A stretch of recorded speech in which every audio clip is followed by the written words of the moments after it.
दोस्तों नमस्कार, मैं हूं पवन शर्मा।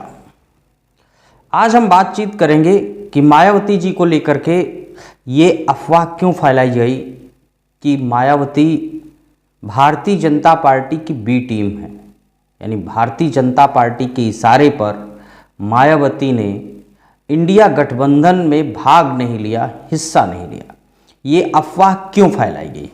तो इस अफवाह के पीछे बहुत बड़ी साजिश भी है और साजिश को हम क्रमशः बताएंगे किस तरह से इस साजिश को मूर्त रूप देने की कोशिश की गई है। मायावती जी खास करके काशीराम बाबा साहब अम्बेडकर को फॉलो करते हैं और उनके अनुभवों के आधार पर दलित, अल्पसंख्यक और पिछड़ों, खास करके एसटी माइनॉरिटी को लेकर उन्होंने बहुजन समाज पार्टी बनाई थी। और इस पार्टी का उद्देश्य यही था कि SC/ST को, जो वंचित हैं, अल्पसंख्यक हैं और जो समाज में दबे कुचले हैं, जिनके साथ छुआछूत भेदभाव किया जाता है और ख़ास करके वो लोग करते हैं जो अभी सत्तारूढ़ पार्टी के गलियारों में बैठे हैं। तो मायावती का जो एक सिद्धांत है कांशीराम और बाबा साहब अम्बेडकर के विचारों पर आधारित है, लेकिन अफवाह ये फैला दी गई है कि मायावती जी बीजेपी की बी टीम है। आखिर इस अफवाह के पीछे साजिश क्या है? कौन है इसके पीछे गुनहगार? कौन है जो ये बताने की कोशिश कर रहा है कि मायावती जी दलितों की हितैषी नेता नहीं हैं, खास करके वो बीजेपी के साथ मिलकर काम करते हैं? तो आपको दोस्तों मैं बता दूं कि इस समय वर्तमान समय में जो नरेंद्र मोदी जी हैं वो पिछड़े वर्ग को लेकर के लगातार कैंपेन कर रहे हैं और ख़ास करके पिछड़े वर्ग को राम मंदिर की तरफ जोड़ने का काम कर रहे हैं, धर्म के चश्मे की ओर उनको मोड़ने का काम कर रहे हैं, यानी कि पिछड़ों के ऊपर धर्म का चश्मा वो पहना चुके हैं। लेकिन सवाल है कि जो दलित हैं, SC/ST हैं, जिनके घर में खाने तक नहीं हैं, तमाम ऐसे परिवार हैं जो मुख्य धारा से नहीं हैं, उनके लिए मायावती ने उत्थान के लिए बड़ा काम किया। तो नरेंद्र मोदी ने साथ में ये भी करना शुरू कर दिया, उनको 5 किलो राशन देना शुरू कर दिया, यानी कि उनके पेट की तो आग ठंडी हो जाए और मन पर और उनके वोट पर उनका अधिकार हो जाए, मायावती का अधिकार ना रहे।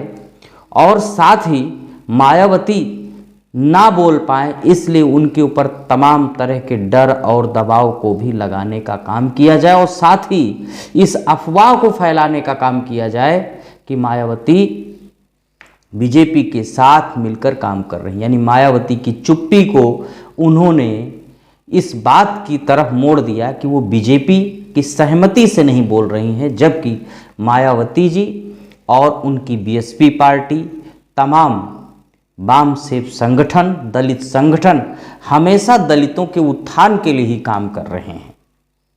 मायावती जी ने प्रेस कॉन्फ्रेंस करके पहले भी कई बार स्पष्ट कर दिया है कि मान्यवर कांशीराम और बाबा साहब अम्बेडकर के जो सिद्धांत हैं वो सिद्धांत इसी बुनियाद पर ही विचार बने हैं, क्योंकि कुछ लोगों ने उनको कई हजार वर्षों तक सताया है, दबाया है, उनके अधिकारों का हनन किया है, उनके शैक्षिक अधिकारों का हनन किया है, उनके मानवीय अधिकारों का हनन किया है, उनकी महिलाओं के साथ शोषण किया है, उनके बच्चों के साथ शोषण किया है, धर्म के आधार पर भी शोषण किया गया, जाति के आधार पर भी शोषण किया गया, भेदभाव के आधार पर भी शोषण किया गया। मायावती इसमें कतई इत्तिफाक नहीं रहती। अब कुछ लोग उदाहरण ये भी दे देते हैं कि भाजपा से मिल करके मायावती ने कई बार सरकार बनाई। सवाल है कि इस बात को बार बार साबित करने की कोशिश की जाती है कि मायावती को सबसे ज़्यादा अगर लाभ पहुंचा रहे हैं तो भारतीय जनता पार्टी के लोग पहुंचा रहे हैं, जबकि ये बिल्कुल नहीं है। वो लोग देखने में तो ऐसा लगता है कि वो बहुजनों के हितैषी हैं, लेकिन दूर दूर तक बहुजनों के हितैषी नहीं हैं।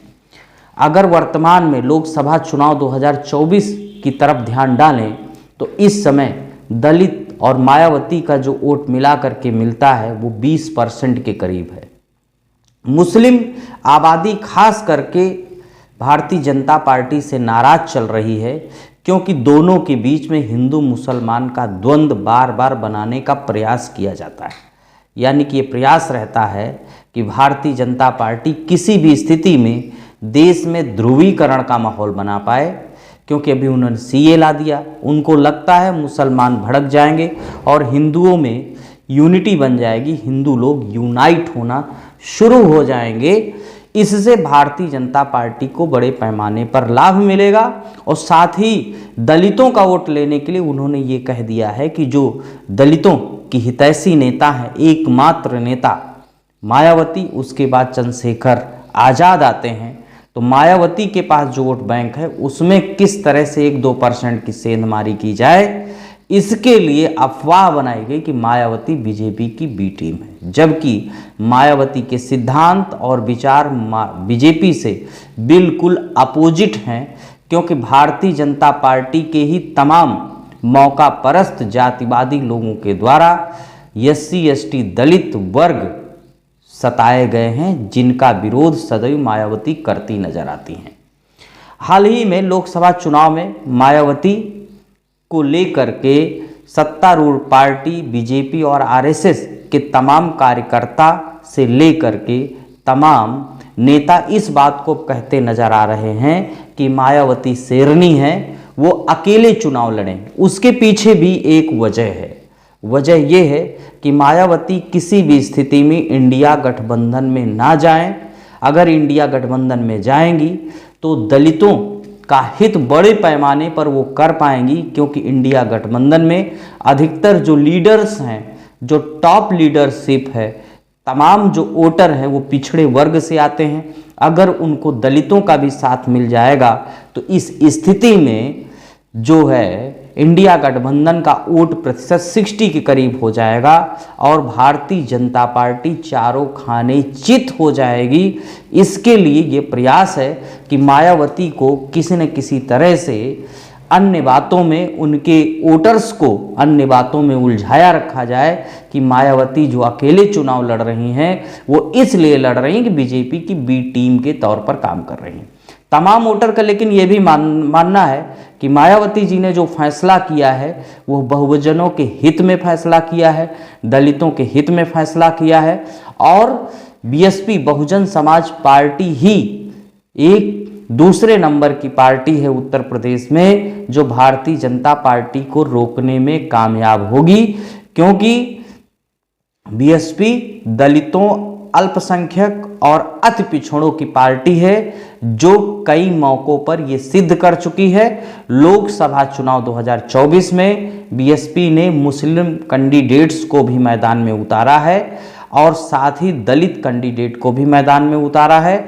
ये मैसेज साफ देने की कोशिश किया है कि मायावती जी सर्वजन हिताय सर्वजन सुखाय के सिद्धांत पर काम कर रही हैं। लेकिन मुद्दा वही है कि भारतीय जनता पार्टी ने जो बार बार उनके कार्यकर्ता, उनके खेमे से इस तरह की जो आवाज़ें आती हैं, जनता के बीच में जो अफवाहें बनती हैं कि मायावती बीजेपी की बी टीम है, ये कहना बिल्कुल सर्वथा अनुचित होगा।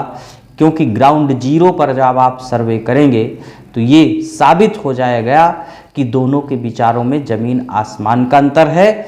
एक दलितों के शिक्षा, विकास और उत्थान की बात करती है, दूसरी दलितों को खाना तो देना चाहती है लेकिन उनको एजुकेशन नहीं देना चाहते, उनको एजुकेशन से वंचित करना चाहते हैं। क्योंकि मायावती जी ने कई बार ये कहा है कि बाबा साहब अम्बेडकर को भारत रत्न तक भी नहीं दिया गया, मान्यवर काशीराम को भी भारत रत्न तक नहीं दिया गया, जबकि देश का जो संविधान है बाबा साहब भीमराव अम्बेडकर के द्वारा बनाया गया है, जिसके आधार पर भारत से लेकर के तमाम स्टेट्स की सरकारें चलती हैं।